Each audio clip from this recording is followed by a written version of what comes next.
जिस केस से ये प्रेरित है 1985 का केस था, जहाँ पे अब अहमद खान ने शाहबानो को तलाक दिया था। मैं कभी कैरेक्टर्स को जज करने के लिए प्ले नहीं करता हूँ, जस्टिफाई करने के लिए प्ले नहीं करता हूँ। Just not just the Muslim community, of course उनको देखना चाहिए, औरतों को देखना चाहिए।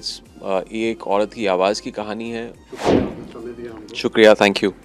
फिल्म आ रही है हक, और बड़ा बड़ा लिखा है कौम या कानून। क्या है सर ये कौम या कानून, प्लीज बताएं।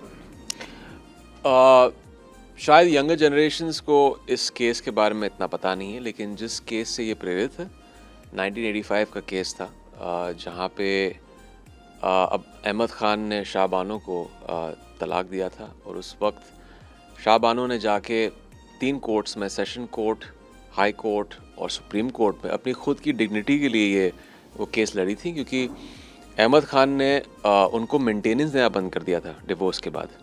और शाहबानो ने कहा था कि मैं एक मुसलमान हिंदुस्तानी औरत हूँ पहले, और मुझे सेक्युलर लॉ और कॉन्स्टिट्यूशनल लॉ के अंडर अपनी मेंटेनेंस मिलनी चाहिए बियॉन्ड मुस्लिम पर्सनल लॉ। तो ये तब उन्होंने मुद्दा उठाया था, और उस वक्त लैंडमार्क केस था। उस वक्त हमें पता नहीं था, लेकिन शाहबानो आने वाली बहुत सारी औरतों के लिए, अलग अलग आने वाले पीढ़ियों के लिए लड़ रही थी। तो ये एक बहुत ही, उस वक्त भी देश 2 हिस्सों में बंट चुका था इस आर्ग्यूमेंट पर, क्योंकि एक साइड था रिलीजन का लॉ, एक साइड था एक secular all encompassing constitutional law हर सिटीज़न के लिए। ऑब्वियसली फिर वर्डिक्ट जो आया, फिर भी हमें एक्सेप्ट करना पड़ता है, लेकिन एक हमेशा एक टिल्ट होता है ना कि एक पर्सनल लॉ भी एक रिलीजन का एक बहुत ही सेक्रेड और सैक्रोसैंक्ट होता है। तो एक बहुत ही इंटरेस्टिंग कहानी थी, उस पर हक बनी है। आपको जब ये स्क्रिप्ट अप्रोच हुई थी जी, तो क्या रिएक्शन था? आप किस चीज़ से ठीक होके आप तैयार हुए ये?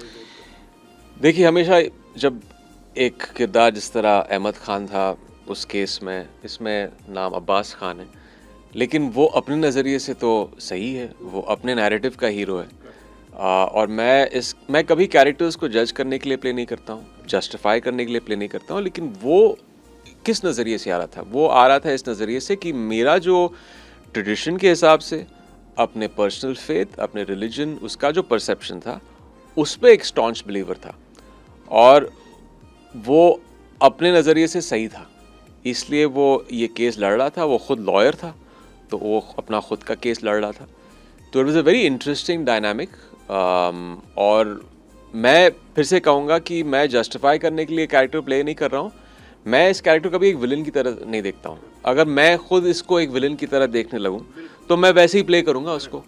ये ऐसी फिल्म है जहाँ पे आप जब थिएटर से बाहर निकलेंगे, हाँ, it is pro women, women, एक उनकी डिग्निटी के लिए, उनकी इक्वालिटी ऑफ राइट्स के लिए वो एक मुद्दा हमने उठाया।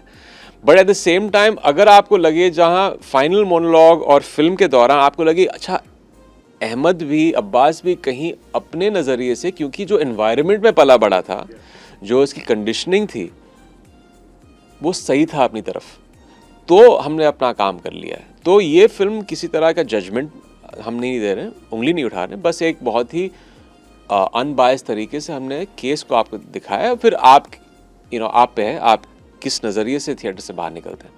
जो अभी हमारे देश के हालात है ना, बहुत सेंसिटिव हो गए हम, और खासकर हिंदू मुसलमान के टॉपिक पे तो बहुत ही जल्दी अपनी कोई भी राय बना लेते हैं। जी, मेन बात ये कि आपका क्या राय है कि हम शरिया से चलें या संविधान से चलें? जब बातें ऐसी आती हैं, हम कहीं इसमें स्टक हो जाते हैं, खासकर एक कम्युनिटी को हम क्वेश्चन मार्क कर देते हैं। आप as a Emraan Hashmi, as a character की बात नहीं कर रहा, एज ए इंसान आप कैसे सोचते हैं कि देश में जो बात?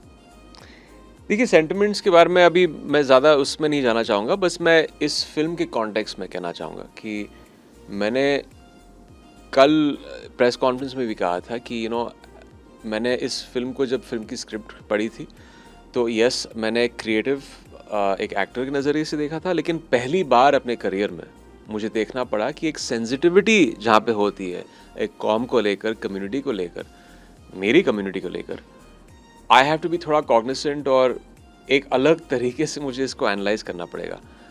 जो मैंने एक्सट्रैपलेट किया इस फिल्म से वो ये है कि एक बहुत ही बैलेंस्ड पॉइंट ऑफ व्यू है। तो इसमें हम कोई ऐसी बात नहीं छेड़ रहे हैं जो एक कॉम के अगेंस्ट हम उंगली उठा रहे हैं या किसी तरह का जजमेंट पास कर रहे हैं।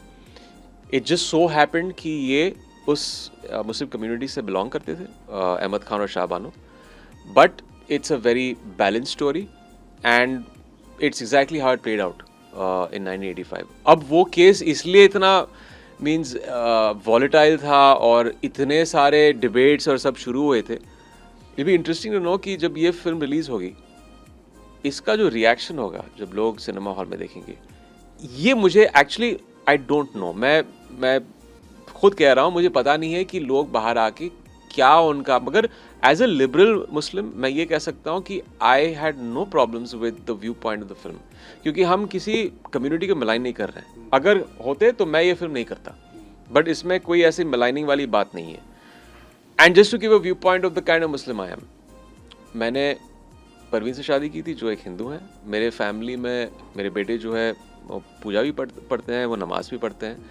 I had a Christian mother, but ये मेरी सेक्युलर और एक अपब्रिंगिंग है, तो मेरे लेंस से मैं ये फिल्म को इस नज़रिए से देखा हूँ। आगे जाके किस फिल्म को किस नज़रिए से आप या कोई और देखता है, इस पे मेरा कोई कंट्रोल नहीं है या मैं डिसाइड नहीं कर सकता हूँ, क्योंकि हर कोई हर फिल्म को अपने कंडीशनिंग के हिसाब से, अपने रिलीजियस टेनेंट्स के हिसाब से, उनकी अपब्रिंगिंग से, उनके एनवायरनमेंट से, उनकी सोच के नज़रिए से फिल्म देख रहा है या देख रही है। तो ही डोंट रियली नो। जैसे आपने बताया आपने हिंदू से शादी की है परवीन जी को, मैं आपको जानता हूँ इसलिए मैं ये सवाल पूछ रहा हूँ। आपके बेटे पूजा भी करते हैं आपके घर में, इस बात से भी कम्युनिटी को कई प्रॉब्लम होती है। आपके घर में पूजा हो रही है तो उस पर सवाल उठाने भी मुस्लिम होते हैं, तो वो कैसे उस चीज़ को हैंडल करते हो? देखिए, हैंडल करने की बात नहीं, मैं अपनी ज़िंदगी को बस जिस तरह मुझे लगता है सही है उस तरह जी रहा हूँ। मैं इतना एक्टिवली जाके, शायद अगर ऐसी सोशल मीडिया पे चीज़ें आ भी रही हैं तो मैं थोड़ा सा इससे इंसुलेट रहता हूँ। इट्स वेरी सिंपल, या तो आप अपनी लाइफ अपने टर्म्स पे आप जिएं या आप किसी और के नज़रिए से जिएं। The latter is the worst thing, क्योंकि आप हमेशा सोचते रहते हैं कि वो क्या सोच रहा है और या मुझे अपनी लाइफ को उसके हिसाब से जीना चाहिए। That's not the way to live your life.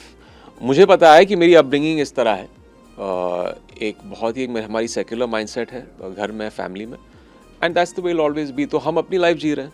अब अगर किसी और को इस चीज़ से प्रॉब्लम है तो दैट्स नॉट आवर रिस्पॉन्सिबिलिटी।